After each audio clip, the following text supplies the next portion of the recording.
persona, Señor amado, que nos está viendo a través de YouTube y que en este momento estamos alcanzando por medio del poder de la revelación de tu Torah.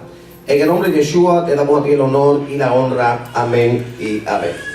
Bien, esta noche vamos a estar hablando algunas cositas acerca de la Torah. Y vamos a ir desde los aspectos más sencillos, porque lo que queremos es, a través de esta enseñanza, traer luz, más que información, traer revelación y ubicarlo usted dentro del concepto y dentro del contexto correcto de lo que es la Torah, ¿ok? Quiero decirle que esto también es parte de un material, de un segundo libro que estamos escribiendo, de 12 temas. Obviamente ese libro también es el libro que se va a dar aquí en seminario cuando estemos dando la historia 3, cuando comenzamos ahí a dar raíces hebreas. Hasta el día de hoy siempre hemos estado dando esa clase con un material que no es nuestro, pero a partir de este trimestre que viene ahora, cuando entren en esa clase, va a ser material nuestro. Así que esto es parte de un libro que también estamos escribiendo y comienza bajo el título la Torah. Ok, hablar de la Torah es hablar de la ley, conforme a como la cristiandad lo ha puesto, o como la cristiandad ha definido que es la Torah. Lo ponen como la ley, y la gente, cuando escucha la palabra ley, escucha como que algo pesado, como que algo, como una carga, y no se acaban de dar cuenta que honestamente el significado de la palabra Torah no tiene que ver absolutamente nada con ley, sino que la palabra Torah significa la instrucción. Aquí en la pizarra podemos ver que es una tab, una resh y una hey, que nos da a la palabra Torah o instrucción. ¿Ok? Pero también viene de la raíz etimológica yara, que significa acometer o dar al blanco. ¿Ok? Y es importante que usted entienda esta realidad acerca de la palabra Torah, porque cuando usted reconoce y entiende lo que es la Torah y vive lo que es la Torah, está diseñada para usted dar al blanco, está diseñada para usted no fallar en la carrera, está diseñada para impartirnos vida, está diseñada para inspirarnos. La Torah está diseñada para enseñarnos a vivir una vida completa, una vida de bienestar, una vida feliz aquí en la tierra, porque después de todo, la buena noticia que usted y yo podemos compartir con alguien aquí en la tierra es que se puede ser feliz aquí en la tierra. Amén. No es que usted va a ganar el cielo, no, es que usted puede ser feliz aquí en la tierra. Así que la Torah, primero que queremos que usted entienda, es que la Torah viene para instruirnos, nos educa y nos enseña cómo alinear nuestro corazón, cómo alinear nuestra mente, cómo alinear nuestra vida de una forma correcta, de modo que mi vida pueda ser una vida correcta con el Eterno y con mi prójimo. ¿Ok? Por eso cuando a Yeshua le preguntaron acerca de la ley, acerca de la Torah, acerca de los mandamientos, él dijo, bueno, Shema Israel, Yahweh Eloheinu Yahweh Echad, escucha Israel, el Señor tu Dios uno es, y amarás al Señor tu Dios con todo tu corazón, con toda tu mente y con toda tu alma. Pero dice que el segundo es similar, amarás a tu prójimo como a ti mismo, y dice más adelante que esto es la ley y los profetas.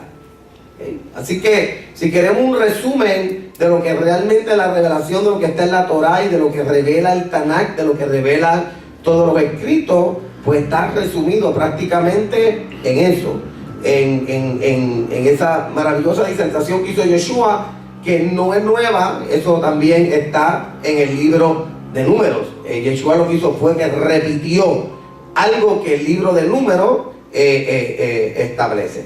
Ok, entonces, importante que entendamos que el Eterno nunca dio la Torah, nunca la Torah fue revelada para que se desarrollaran estructuras religiosas. Eso es lo segundo que tenemos nosotros que entender, sino que la Torah fue dada como luz, como inspiración, fue dada para darle identidad a un pueblo y así afirmar a su pueblo para que viviese en una unicidad con el ser y con todo el que le rodea, y en una obediencia total y fidelidad completa a él. Así que cuando la Torá es revelada para enseñarnos a vivir con el Eterno, pero también para enseñarnos a vivir con aquel que nos rodea.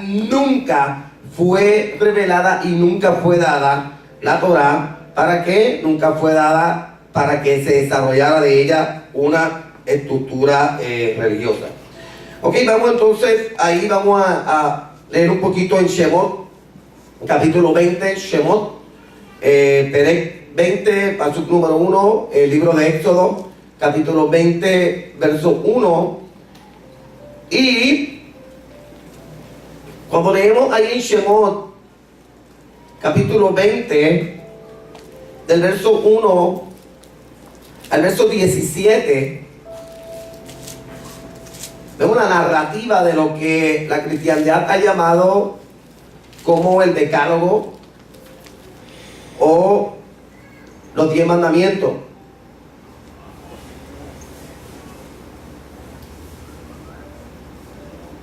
¿Dónde surgió todo esto? 50 días después de Israel salir de Mitrayim o de Egipto, se detiene en el Sinaí. Y el Eterno desciende en una nube sobre el Sinaí. Dice aquí la Torá. El verso 18 dice: todo el pueblo observaba el estruendo y los relámpagos y el sonido del shofar, y el monte que humeaba, y viéndolo el pueblo temblaron y se pusieron de lejos. Y dijeron a Moshe: habla tú con nosotros y nosotros oiremos, pero no hable Elohim con nosotros para que no muramos. Y Moshe respondió al pueblo: no temáis, porque para probarlo vino Elohim, y para que su temor esté delante de vosotros, para que no pequéis. Verso 21, entonces el pueblo estuvo a lo lejos y Moshe se acercó a la oscuridad en la cual estaba Elohim. Ok, 50 días después, el día de Shavuot o el día de Pentecostés en griego, descendió Yahweh sobre el monte Sinaí, y descendió para darles la ley o para darles la Torá, más que revelarles la Torá al pueblo de Israel. Pero hay algo importante que yo creo que usted entienda, que la Torá prácticamente se constituye la ketubá o el contrato matrimonial que entonces va a tener el Eterno con Israel en Sinaí. En otras palabras, el monte Sinaí fue testigo de un enlace nupcial o matrimonial entre el Eterno y su pueblo Israel. De la Torá es lo que viene a sellar ese enlace, y la Torá se convierte en ese contrato nupcial.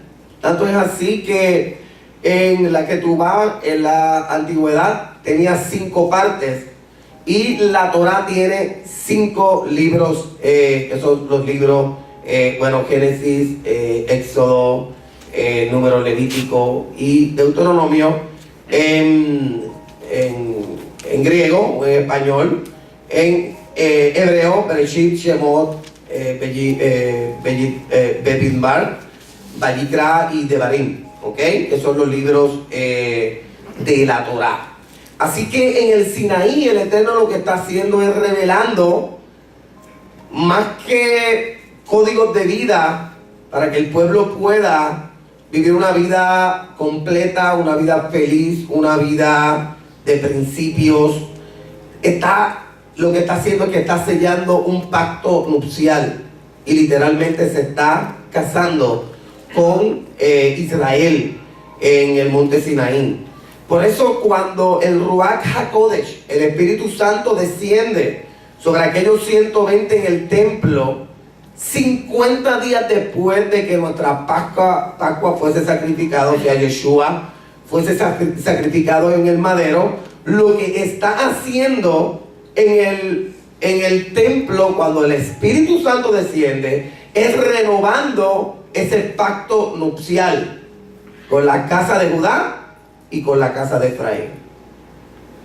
Yo creo que usted entienda claro eso. Porque aquí es donde está uno de los errores crasos, donde dicen que el contrato nupcial en Sinaí fue con Israel, pero que en el aposento alto o en el templo fue con la iglesia, y es un disparate, porque lo que ocurrió en el aposento alto o en el templo, cuando el Espíritu Santo vino sobre aquellos 120, es el cumplimiento de Jeremías 31:31, donde dice: en aquellos días yo haré un nuevo pacto con la casa de Judá y con la casa de Efraín. Ahí no dice que hará un nuevo pacto con Vaticano o con Roma o con la iglesia. Haré un nuevo pacto o un pacto renovado, o renovaré este pacto con la casa de Efraín y con la casa de Judá, y escribiré mi ley, escribiré mi Torah en su mente y en sus corazones. Eso es lo que dice la Biblia en Jeremías capítulo 31, verso 31 en adelante. Pero volviendo a este evento que ocurrió aquí en Hechos 20, en el capítulo 24 nos dice, porque vamos a hablar de 3 Torahs que se han revelado al hombre, 3 Torahs que se han revelado al hombre. Yo lo voy a explicar aquí un poquito. Éxodo 24, en el capítulo 10,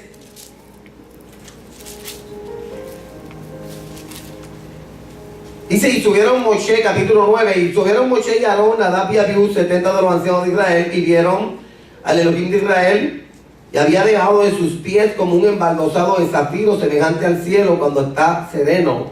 Mas no extendió su mano sobre los príncipes de los hijos de Israel, y vieron a Elohim y comieron y bebieron.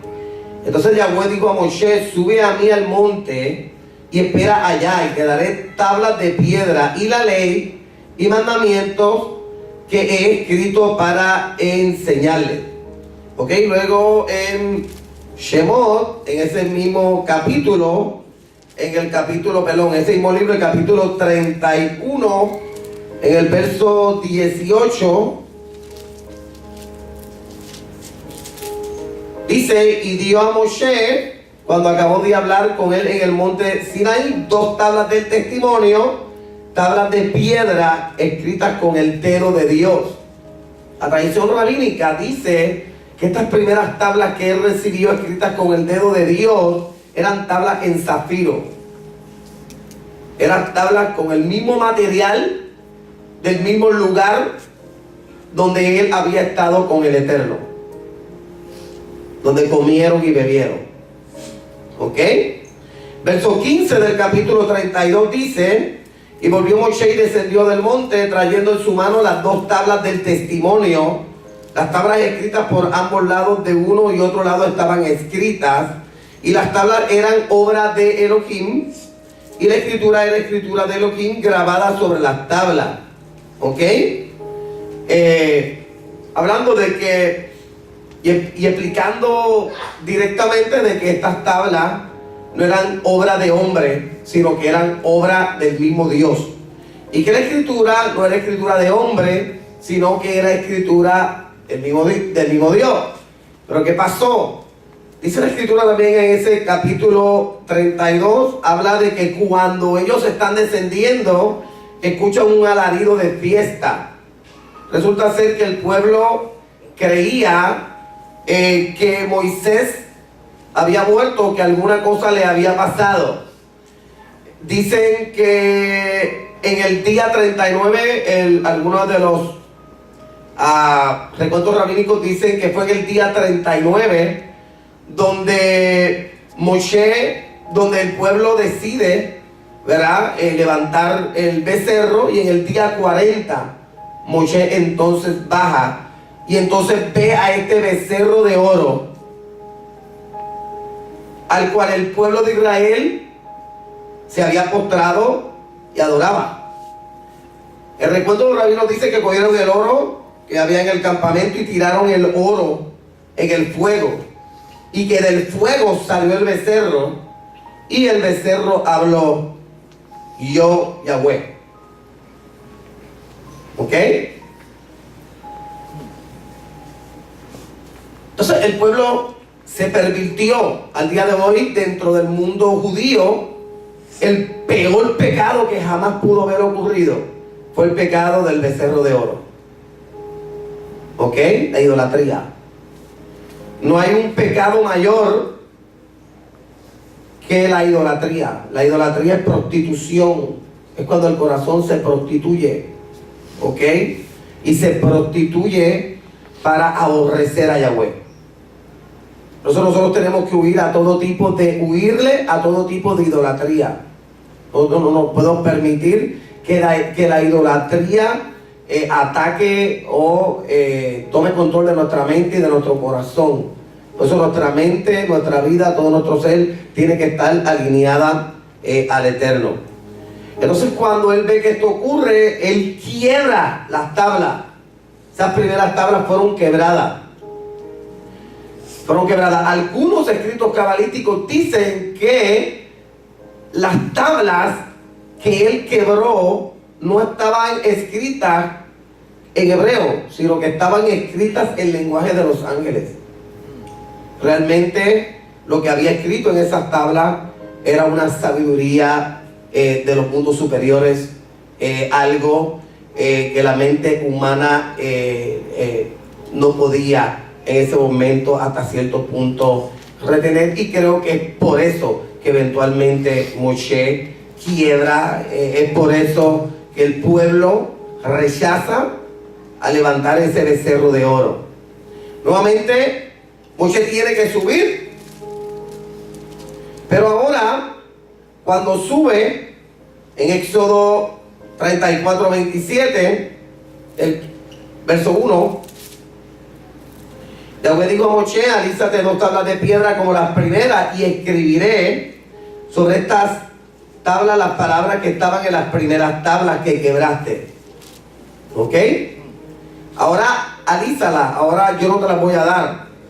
Ahora prepara las tablas tú, alízalas, prepáralas como las primeras, y sube, prepárate pues para mañana, y sube de mañana al monte Sinaí, preséntate ante mí sobre la cumbre del monte. Verso 27 dice: y Yahweh dijo a Moshe: escribe tú estas palabras, porque conforme a estas palabras he hecho pacto contigo y con Israel.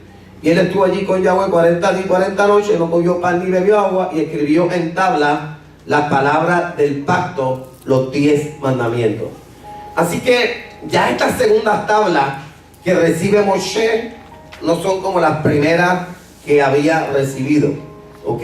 Ya estas tablas son tablas que son escritura de Moshe, aunque sí dictada por el Eterno. Hay una tradición que dice que mientras el Eterno las iba dictando, se las iba cantando, se las iba susurrando en cánticos, y mientras el Eterno cantaba, Moshe escribía. Es una de las tradiciones que se dice que hay. Así que, pero ¿qué pasó con esta Torá? ¿Qué pasó con esta ley? ¿Qué pasó con esta instrucción? Todo en Israel trascendió correctamente hasta el reinado de Shlomo o de Salomón. Cuando Salomón reina, o mejor dicho, termina de reinar, sube al trono Roboán, su hijo. Y es en ese momento donde Jeroboam se levanta eventualmente, y el reino de Israel es dividido. Y entonces Judá, o la casa de David, se queda con la tribu de Judá y parte de la tribu de Benjamín, y las 10 tribus del norte entonces componen lo que llamaríamos, el pueblo o la casa de Israel, que más adelante se va a conocer como la casa de Efraín o las tribus del norte. ¿Qué ocurre? Eventualmente viene la cautividad babilónica. Al venir la cautividad babilónica, 70 años que tuvo el pueblo en Babilonia y que estuvo cautivo, cuando el pueblo sube de Babilonia, subió ya no con una Torá como la tenían al principio, porque ahora comienzan a añadir dentro de esa Torá que habían recibido costumbres babilónicas. Ya los meses no se llaman el primer mes, el segundo mes, el tercer mes, el cuarto mes. Ahora aparecen los nombres de Nisan, de Kislu, de Iyar, de Tamuz, y comienzan a aparecer todos estos nombres que son nombres que es cultura completamente babilónica. Y esto comienza a arraigarse dentro de la tradición del pueblo judío. Porque es importante que nosotros entendamos esto, porque precisamente cuando Yeshua se manifiesta en el primer siglo, al principio del primer siglo, lo que encuentra es un pueblo judío, lo que encuentra es a un pueblo israelita con una Torá completamente corrompida. Completamente corrompida. Por eso, una de las cosas que Yeshua constantemente estaba confrontando la opinión de los perushim, de los fariseos y de los saduceos, cuando decían que ustedes pagan cualquier cosa por hacer a alguien prosélito o ser un convertido del judaísmo, y dice, y van de un sitio para otro, y cuando lo habéis hecho un convertido, un prosélito del judaísmo, lo habéis hecho 2 veces más hijo del diablo de lo que era. Esto está en el capítulo 23 de Mateo. Esto no son palabras mías, son palabras de Yeshua, está en su Biblia. ¿Ok? ¿A qué se estaba refiriendo Yeshua? Yeshua se estaba refiriendo a que ahora esta Torá estaba cargada con tanta tradición babilónica. Ahora esta Torá estaba tan llena de tanta cáscara y de tanta vestidura, llena de tanto paganismo, ¿ok? Y de tanta estructura de hombre, ¿ok?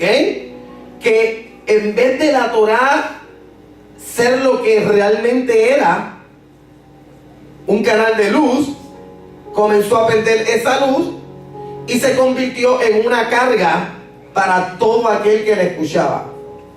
Y comenzaron entonces los fariseos, que son llamados los legisladores de la Torá o de la ley, a armar alrededor del mandamiento paredes y armar mandamientos sobre mandamientos. Y yo sé que usted ha escuchado una vez tras otra uno de los versos más famosos, o uno de los versos que muchas veces se ha escuchado y que se ha dicho, que es lo siguiente, cuando Yeshua decía, este pueblo de labios me honra, pero su corazón está lejos de mí, enseñando como doctrina mandamiento de hombre. Y es porque en el celo de estos peruchín, de estos fariseos, realmente la intención era correcta, era buena, era tratar de que el pueblo guardara la Torá, que el pueblo viviera la Torá, pero se fueron unos extremos donde entonces, en vez de la Torá ser algo en lo cual tú encontraras delicia, se convirtió en una carga y en una opresión que el pueblo ya no podía llevar. ¿Ok? Y por eso es que Yeshua decía, este pueblo de labios me honra, de labios, pero su corazón, que es donde actúa la Torá, que es donde actúa la instrucción, está lejos de mí, enseñando como doctrina, ¿qué? Mandamientos de hombre. ¿Estamos claros en cuanto a eso ahí? Ok. Entonces, cuando Yeshua obviamente se manifiesta y llega, se encuentra con un pueblo completamente sin luz. No piense que cuando Yeshua llegó a un paraíso. No. Yeshua llegó aquí a la tierra en uno de los peores momentos históricos. Lo que conocemos como la tierra de la Palestina, eso era, como decimos nosotros, un barril de TNT o de dinamita. En cualquier momento explotaban sediciones, explotaban revueltas. La situación económica, la situación de vida en la tierra de la Palestina, en lo que conocemos hoy como la tierra de Israel, en esa área de Canaán, no era correcta, no era buena. Así que Yeshua está en un tiempo enfrentando a un liderato que se había completamente corrompido. 4 sectas principales, y de las sectas principales, los fariseos, los perushim y los sadoquim, que eran los saduceos, prácticamente eran los que tenían el control, especialmente los sadoquim, que son los saduceos, que son los que tienen el control de ¿quién? Del templo. Prácticamente era lo que fungían dentro del templo, y todos estaban siendo y habían sido comprados por Roma. Así que era un liderato completamente corrompido. Ahora, y aquí vamos entonces al meollo del asunto. ¿Por qué? Porque la mayor parte de la cristiandad piensa, por el aspecto dispensacional que surge en el siglo XIX, cuando se inventan esta cuestión de las dispensaciones, piensan que el fin de la ley, dicen muchos cristianos, el fin de la ley es Cristo. Otros dicen que la ley es la ley, que la gracia es la gracia, y que una cosa está separada de la otra. Y no hay una cosa más equivocada y más errónea que esa. ¿Ok? Y déjeme explicarle el por qué. La razón es que no hay ley, no hay Torah sin gracia, y no hay gracia sin Torah. ¿Ok? Hay un verso que es un verso que la cristiandad se conoce de memoria, y mucha gente. Es cuando Yeshua le dice a los fariseos: escudriñad la Torah, porque en ellos parece que hay que vida eterna. Pero ¿saben qué? Ellas son las que dan testimonio de mí. De modo de que yo no puedo desconectar la gracia y decir que hay ley y hay gracia aparte, porque el mismo Yeshua dice que la Torah da testimonio de él. Y si Yeshua es la manifestación de la gracia o del Gesed, y la Torah da testimonio de Yeshua, entonces el corazón de la Torah, ¿qué es? La gracia. ¿Ok? Vamos a Juan capítulo 1, el Evangelio de Yohanan. Quiero hablarle aquí algo, y creo que este es uno de los versos claves.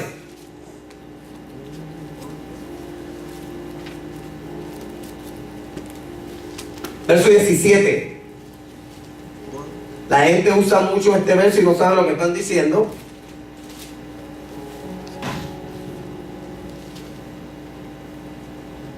¿Estamos claros? ¿Estás atendiendo? Oh, yes. ¿Estás entendiendo? Porque veo gente mirando para otro sitio. Quiero saber que todo tú estés atendiendo. Ok. Juan capítulo 1, verso 17.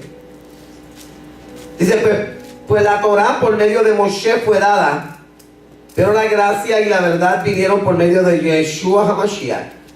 A Dios nadie le dio jamás. El unigénito Hijo que está en el seno del Padre, Él le ha dado a conocer. Entonces, este es el verso, junto con otro verso que tenemos en Romanos que vamos a discutir hoy, donde la gente establece la separación entre una cosa y la otra. Entonces dice, la ley fue dada por medio de Moshe, pero entonces la gracia y la verdad vinieron por medio de Yeshua.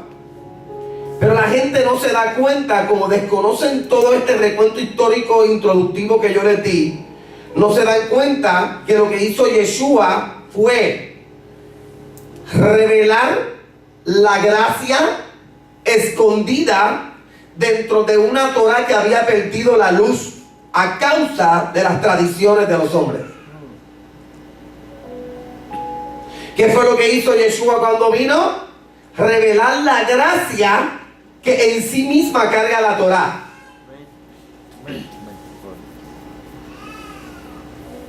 Mire, si la Torah no fuera gracia, mire, tenemos al hombre en el Edén, capítulo 3 de Bereshit. El hombre cae, pecó, se fue y se hizo unos delantales a todos ahí mal hecho. Inmediatamente viene el Eterno, sacrifica unos animales y ¿qué hizo? Cubrió al hombre con pieles. Eso es un acto de gracia. Si vemos la vida de Noé, Noé pudo escapar él y 8 de sus familias en un arca. ¿Por qué? Porque Noé halló ¿qué? Gracia. Si vemos la vida de Moshe, si vemos la vida de Abraham, si vemos la vida de prácticamente casi toda la gente con la cual el Eterno trabajó e intervino en todo este recuento en el libro de Bereshit y en el libro de Shemot, el libro de Éxodo, vamos a ver que fueron acciones de ¿qué? De gracia. Así que no es que cuando Yeshua se manifiesta, está manifestando una gracia nueva. No, la gracia siempre estuvo ahí. La manifestación de la bondad del Eterno siempre estuvo ahí. Lo que ocurre es que los hombres con sus tradiciones y con sus mandamientos y con sus interpretaciones particulares individuales fueron levantando cáscaras alrededor del mandamiento y escondieron toda la luz que carga el mandamiento. Entonces Yeshua, cuando se manifiesta, lo que viene es a sacar esa luz que siempre estuvo en la instrucción y que siempre estuvo ahí en la Torah. Sí, pregunta que te quería hacer, porque casi siempre la gente relaciona la Torah con Moisés. En Génesis capítulo 26, verso 5, dice, ¿verdad? Cuando el Eterno le está hablando a Isaac, le dice, porque Abraham me obedeció y guardó mi ordenanza, mis mandamientos, mis estatutos y mis leyes. ¿Eso se relaciona a la Torah? ¿Seguro? Es que lo que vemos en el Sinaí, el Matán Torah, es la entrega de la Torah o la revelación de la Torah en las tablas, como parte de la ketubá o del acto nupcial que hace el Eterno o que hace Yahweh con Israel. Pero, primero, los rabinos y los sabios dicen que desde antes de la creación del mundo ya la Torah existía. Prácticamente todo fue creado por medio de 10 actos, declaraciones de palabras del Eterno. Ese es el recuento que tenemos en Bereshit. Las letras se constituyen en estos ladrillos de la creación que forman estas palabras. De modo, aún el mismo Adán tenía una revelación de lo que eran la instrucción del Eterno, pero dentro de su mente y dentro de su corazón. Y prácticamente podemos decir que a pesar de que Abraham había sido un hombre pagano, porque viene de Ur de los Caldeos,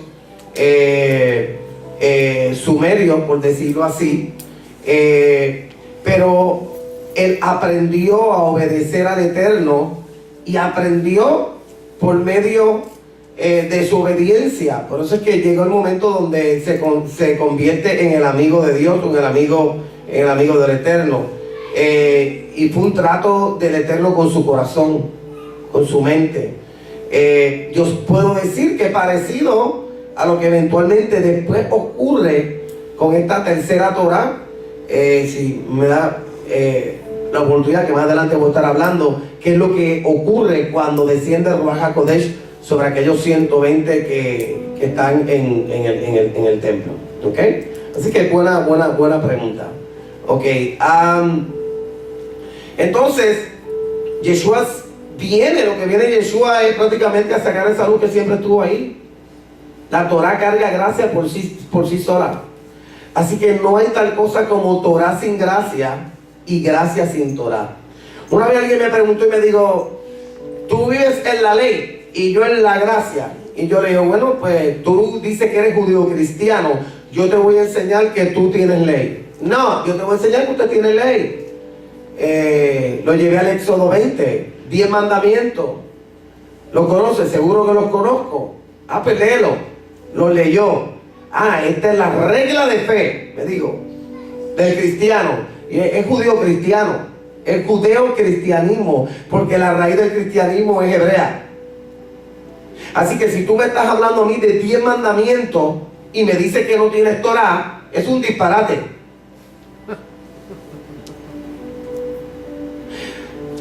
Lo que pasa es que han sido versos que se han leído fuera del contexto. El otro verso que quiero leer es Romanos, para explicar un poquito más esto, es Romanos 10. Vamos a Romanos 10, capítulo 4, que es otro verso que se ha leído mal, se ha interpretado mal. Verso 4. Porque el fin de la ley es Cristo. Te dicen, ve, el fin de la ley, el fin de la Torá. Pero es que ahí no está hablando fin de fin. Romanos 10, 4. De motivo. ¿Ah? De motivo. Que todo De meta. La meta. Propósito. La meta de la Torá es Yeshua, es Mashiach. La meta de la Torá es revelar la conciencia del Mashiach. Porque ahí no habla de Yeshua, ahí habla de Cristo en griego, que lo que está hablando es Mashiach. ¿Cuál es la meta de la Torá? Revelar la conciencia del Mashiach. Esa es la meta. No es que la ley o que la Torá es el fin de que se acabó. No, porque usted y yo no podemos vivir sin Torá. Después de todo, Yeshua en la Torá echa ¿qué? Echa carne. Así que si usted dice que usted vive sin Torá, pues usted está sin Yeshua. Suena funny, pero es la verdad. O sea, por eso estos versos, esta introducción que le di, estos versos que estoy tocando son importantes, y estos dudas que usted tiene son importantes aclararlas, porque son versos que se han sacado fuera de contexto. Vuelvo y repito, Juan capítulo 1, verso 14, lo que está diciendo es, Moshe recibió la Torá por medio de ángeles, de Malaquim. Recibió la Torá. Y lo que recibió fue una Torá pura. Destruye estas primeras tablas, luego vuelve y sube. Ahora él las escribe. Todo estuvo fish and cream, como dice la gente, aterrenado de Shlomo o de Salomón. Cuando Salomón muere, Robán sube al poder. Le dan un golpe de estado a causa de Robán. No era bueno, no era un buen rey, era un corrupto. Y obviamente lo que ocurre es que se divide. Jeroboam se queda con las 10 tribus del norte, lo que se va a conocer como la casa de Efraín más adelante. Y para conservar luz por misericordia a David, es que entonces le permite retener a Judá. Y Judá y Benjamín se convierten en la casa de Judá. Y hay esa... Luego viene la cautividad babilónica. En la cautividad babilónica, que están 70 años en Babilonia, cuando suben cargando montones de tradiciones babilónicas. Esa es la verdad. Aunque nuestros hermanos Yehudín se molesten, esa es la verdad. Es la historia. Y entonces, ya cuando llega el momento de Yeshua aparecer a principios del siglo I, Yeshua llega en un momento donde la Torá prácticamente había perdido toda la luz. Escuche esto, Yeshua es el Zohar, es ese resplandor. La palabra Zohar es resplandor. La Torá, escuche primero lo que voy a decir, la Torá había perdido el resplandor. Se había convertido en carga en los hombros de los hombres.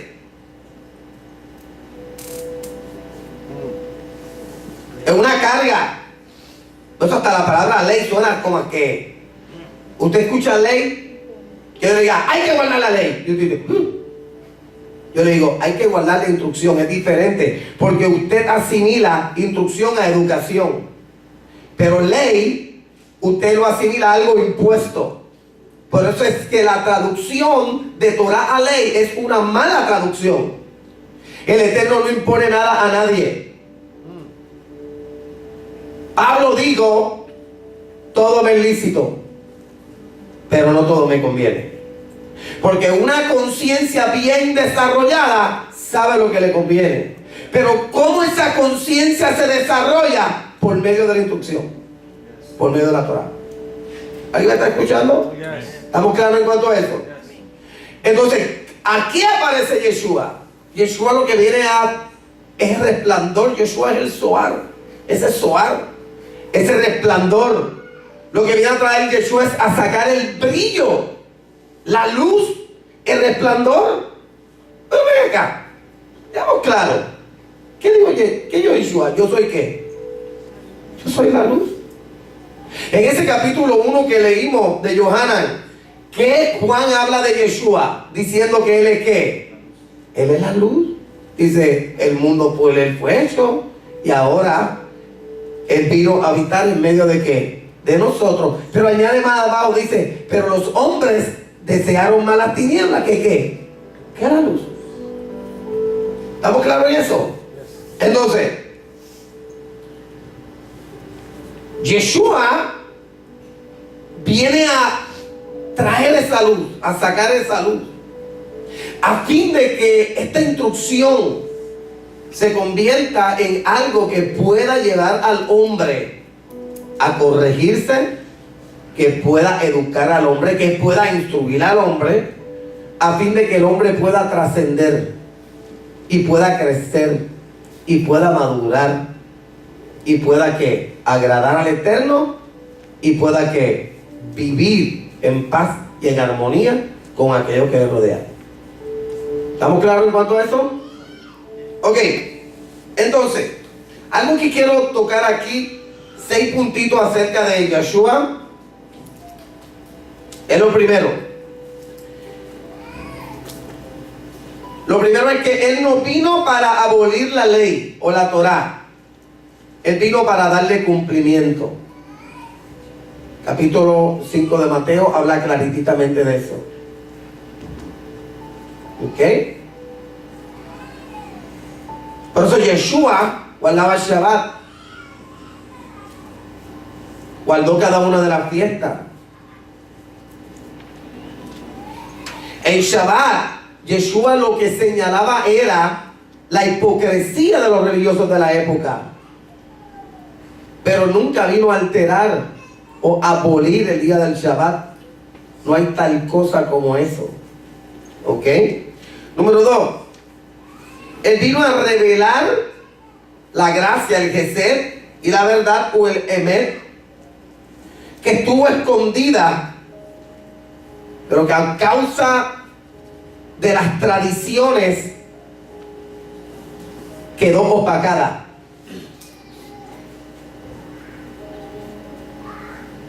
¿Estamos claros en eso? Número 3.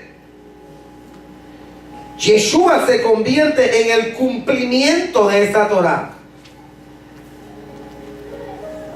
Porque Él es la meta de la Torah. No el fin, sino la meta.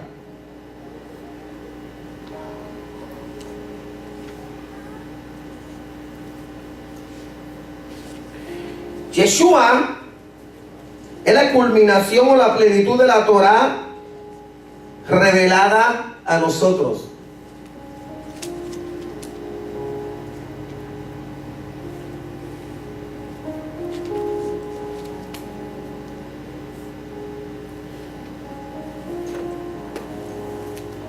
¿Estamos claros en cuanto a eso?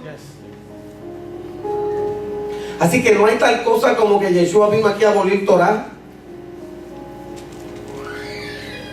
Hay un verso que lo hemos dicho muchas veces y muchas veces ni entendemos. Cuando Yeshua dijo, vamos a buscarlo, está en Mateo capítulo 12. Vamos a Mateo 12, por favor. Perdón, 11. Verso 29.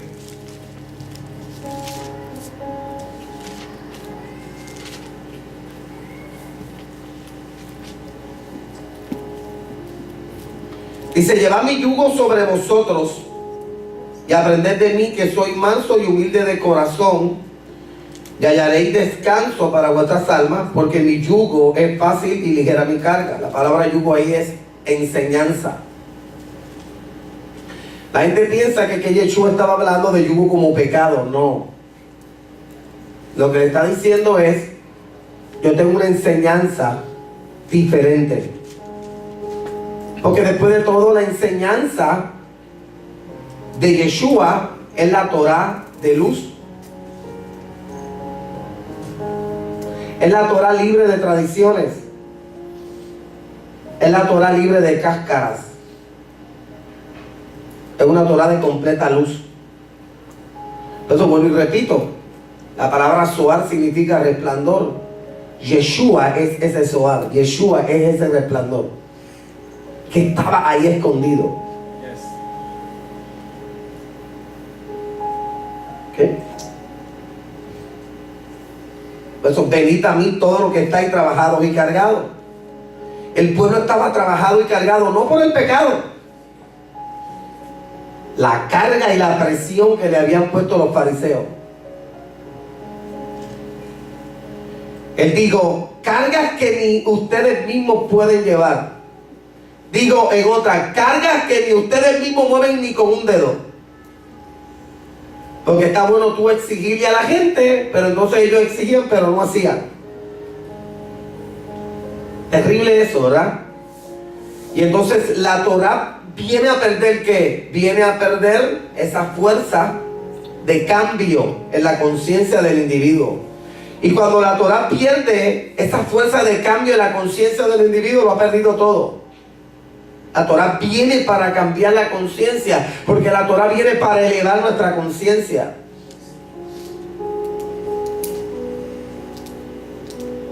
Para que aprendamos a pensar como Él piensa. Para que nuestra conciencia sea una conciencia de luz.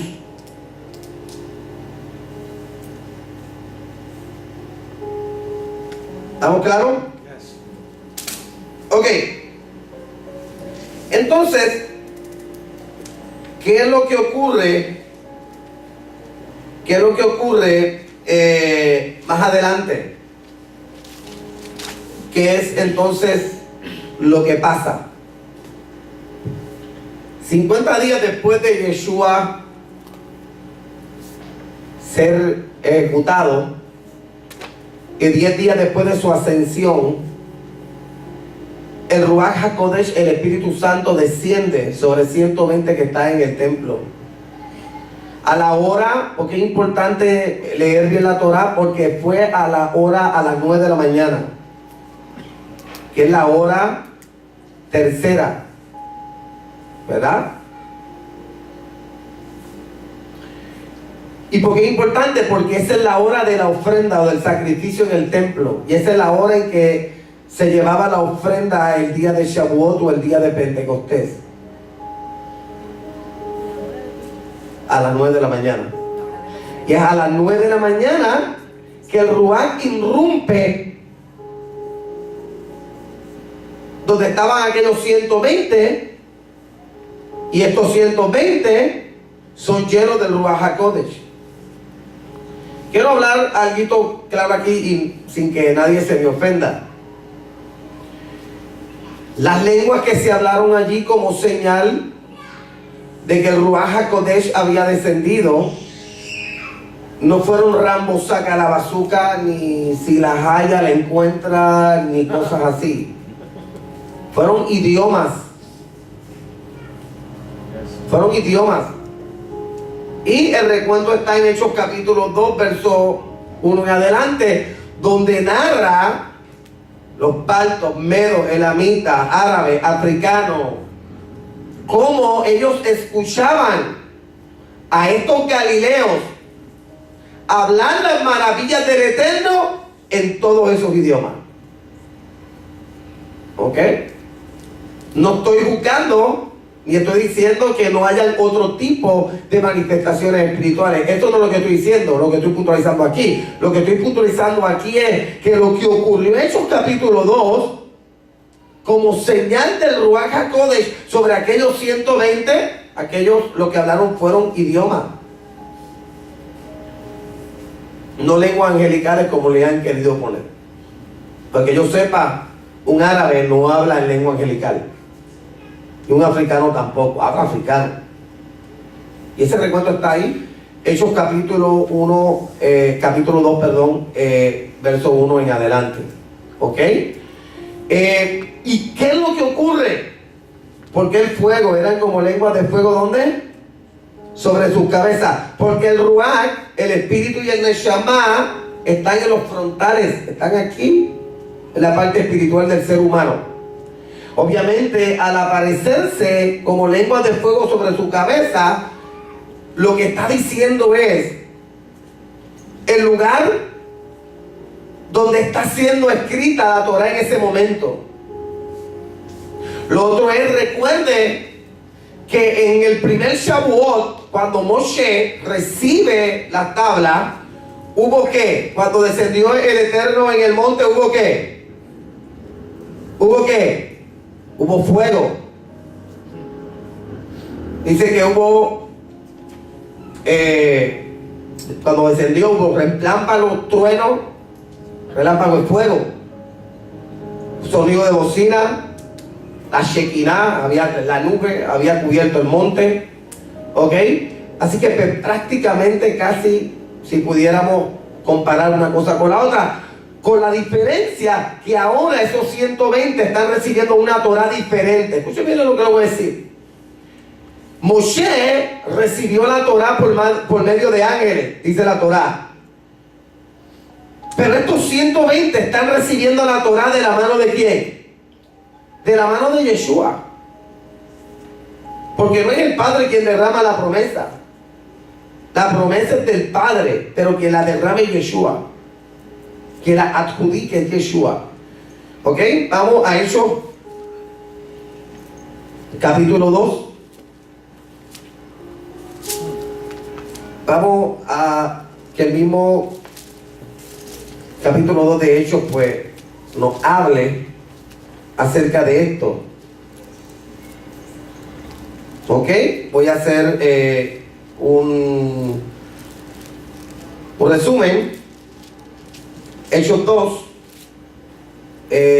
14. Entonces Pedro, poniéndose en pie con los 11, alzó la voz y les dijo: varones judíos, todos los que habitan en Jerusalén, entonces es notorio oír mis palabras, porque esto no es tan ebrio como vosotros suponéis, puesto que es la hora tercera del día. Era a las 9 de la mañana la hora de la ofrenda. ¿Y qué cosa? En el mismo momento de la hora de la ofrenda, de la fiesta de Shavuot, irrumpió el Espíritu Santo. Maravilloso, el Eterno. ¿Ok? Entonces aquí en el capítulo 2, el verso 32, dice: a este Yeshua resucitó Elohim, de lo cual todos nosotros somos testigos. Así que exaltado por la diestra de Elohim y habiendo recibido del Abba la promesa de Ruach HaKodesh, ha derramado esto que vosotros veis y oís. El verso 32. Así que Moshe recibió de manos de ángeles, pero nosotros, esta comunidad, recibe el día de Shavuot o de Pentecostés, no de mano de ángeles, sino de la mano de ¿quién? ¿Quién lo derrama? El mismo Yeshua. Poderoso eso, ¿verdad? Yes. Ok. Y entonces la ley queda escrita, la Torah, queda escrita ¿dónde? En la mente y en el corazón, en la tercera Torah. Tenemos la primera tabla de zafiro, la segunda tabla de piedra. Esta Torah se corrompe, la llenaron de cuestiones, tradiciones de hombres, al punto del día de hoy que dentro del judaísmo el Talmud o la Torah oral tiene más poder o tiene más validez que la Torah escrita. Pero ahí nos dicen que ellos tuvieron una disputa con Dios y que ellos ganaron. Wow.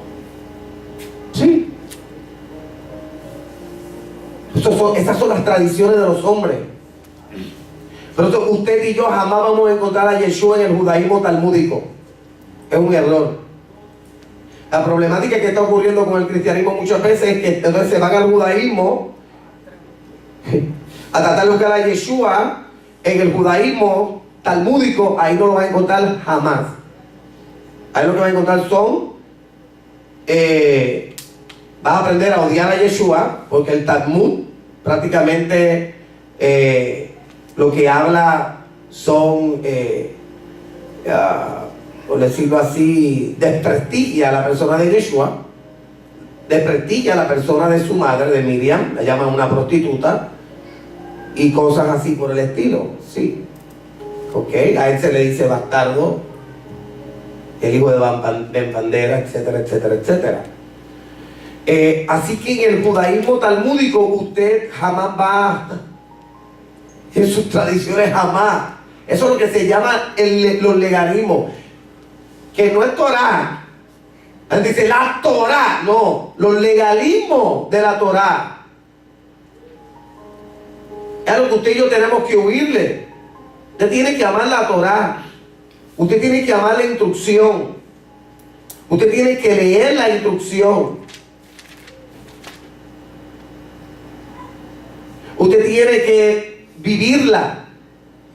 Pero es maravilloso saber que usted y yo, por medio del Ruach HaKodesh, del Espíritu Santo, en su mente y en su corazón, hemos recibido una Torah diferente, que realmente es la primera. ¿Ok? Vamos a hablar un poquito de esta Torah y termino con esto, esta breve charla en el día de hoy. Algo sencillo, simplemente para aclarar dudas. Vamos al libro de Corintios. ¿Alguna pregunta que haya? Ajá, dime. Primero, segunda de Corintios. Segunda de Corintios, capítulo 3.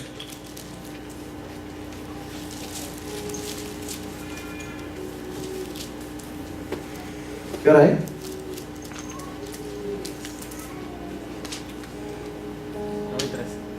Está usted mirando ya. ¿Alguna pregunta? ¿Ninguna? ¿Todo claro?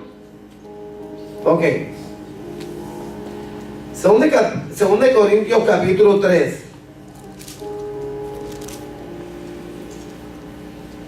Verso 2. Mira lo que dice Pablo, lo que dice Shaul Catán. Dice: nuestras cartas sois vosotros escritas en nuestros corazones, conocidas y leídas por todos los hombres, siendo manifiesto que soy carta de Mashiach, expedida por nosotros, escrita no con tinta, sino con el Ruach de Elohim, el Espíritu de Dios vivo, no en tablas de piedra, sino en tablas de ¿qué?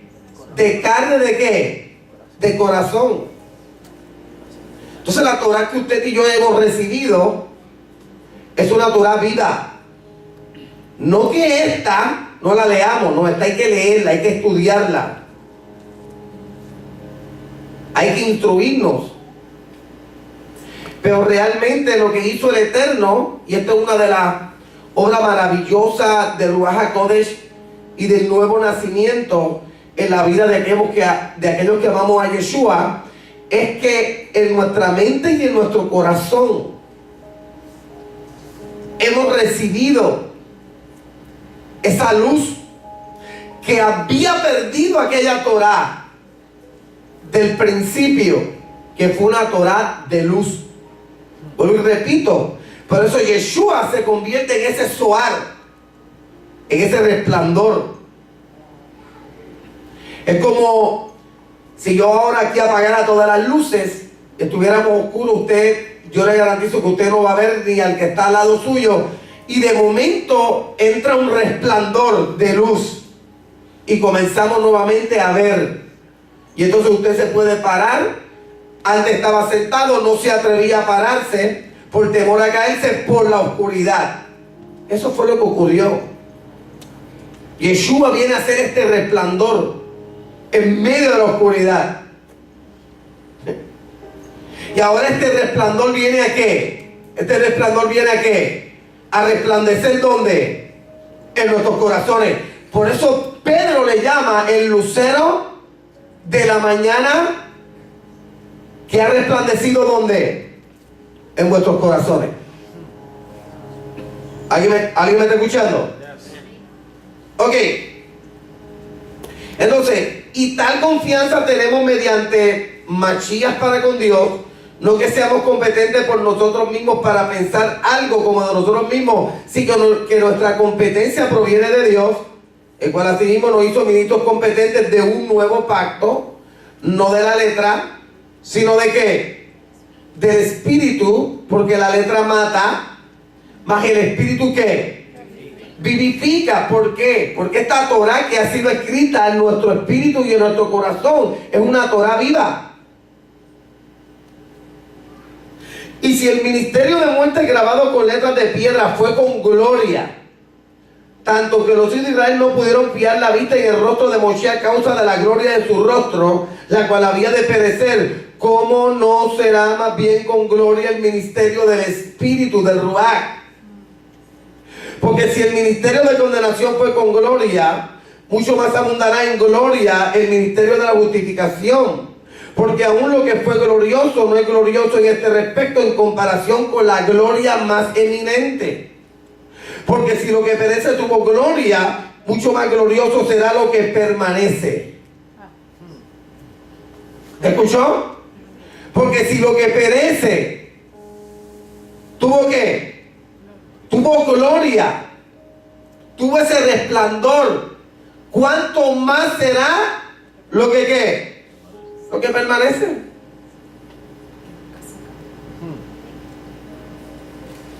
Yo sé, me veo como que cansado. Compre vitamina. Pues yo voy a terminar.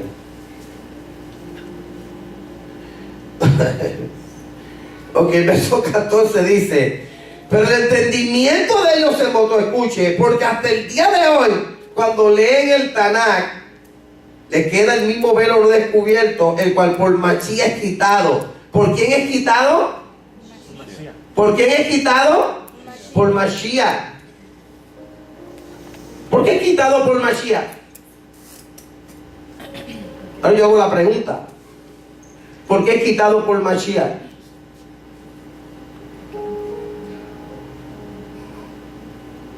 Porque Mashiach es ese resplandor. No lo piense, dígalo.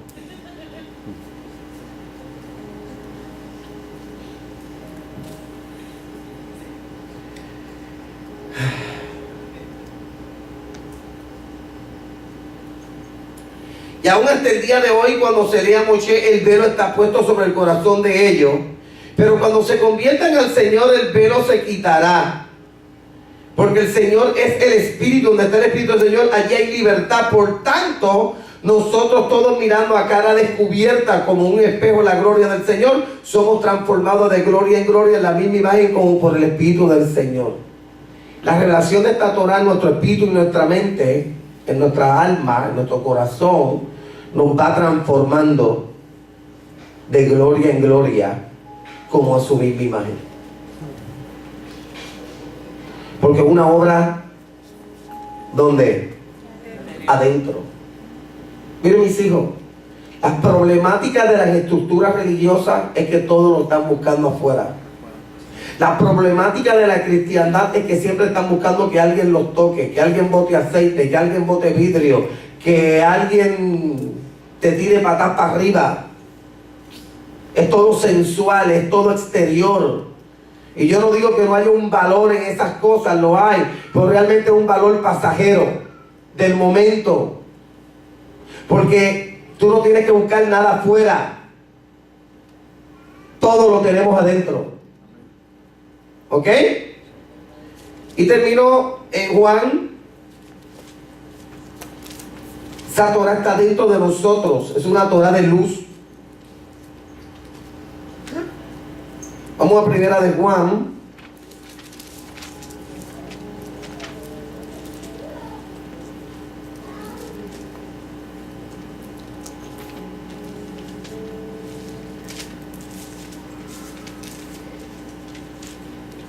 Verso 26 del capítulo 2.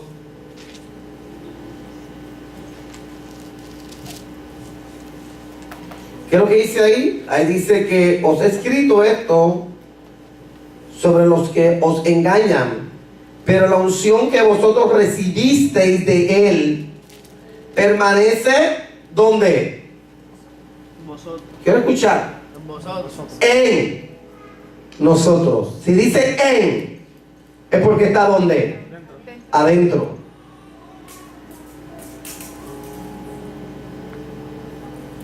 en vosotros, y no tenéis necesidad de que nadie os enseñe, así como la unción misma os enseña todas las cosas, y es verdadera y no es mentira, según ella os ha enseñado, según ella. Interesante que usa femenino, porque el Ruach HaKodesh es femenino. Interesante eso. Ahí no usa él, ahí habla de ella.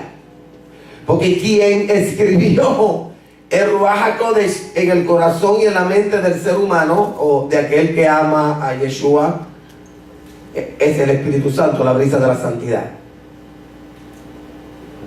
¿Estamos claros? Yes.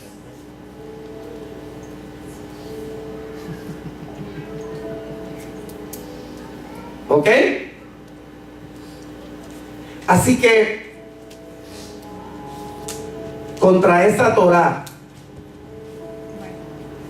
no hay legalismo que valga.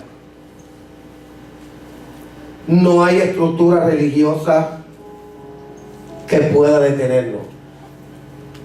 Claro, las religiones, el cristianismo y el judaísmo tomaron la Torah para hacer una estructura religiosa de ella y encerrar la luz para que ese zohar no resplandeciese, para que esa luz no resplandeciese. Porque obviamente a través de las estructuras religiosas y de las tradiciones de hombres, las estructuras religiosas lo que hacen es que manipulan y condicionan la mente del ser humano. Pero cuando usted entiende, y yo comprendo y comprendemos todo, que esa Torah de luz está dentro de nosotros y que ha sido escrita en mi mente y en mi corazón, no hay estructura religiosa que pueda limitarnos. Amén, mis hijos. Así que yo quiero que usted entienda eso claro. Yo quiero que usted comprenda eso claro. No busque experiencias externas. Usted tiene todo lo que usted necesita para vivir una vida victoriosa y poderosa dentro de usted. Después de todo, somos morada de Dios por su Ruach. Él vive dentro de ti y Él vive dentro de mí. Amén. Vamos a hacer una oración en este momento. Padre, en el nombre de Yeshua, bendigo tu nombre. Gracias por tu bondad. Gracias por tu misericordia. Gracias por tu amor. Señor amado, bendigo tu nombre en este día. Y te doy gracias, Señor, porque cada día tú haces cosas más grandes, maravillosas en nuestra vida. Y nos enseñas a vivir una vida correcta, una vida de agrado delante de tu presencia. Gracias, Padre. Todo el honor y toda la honra te damos a ti. Amén y amén.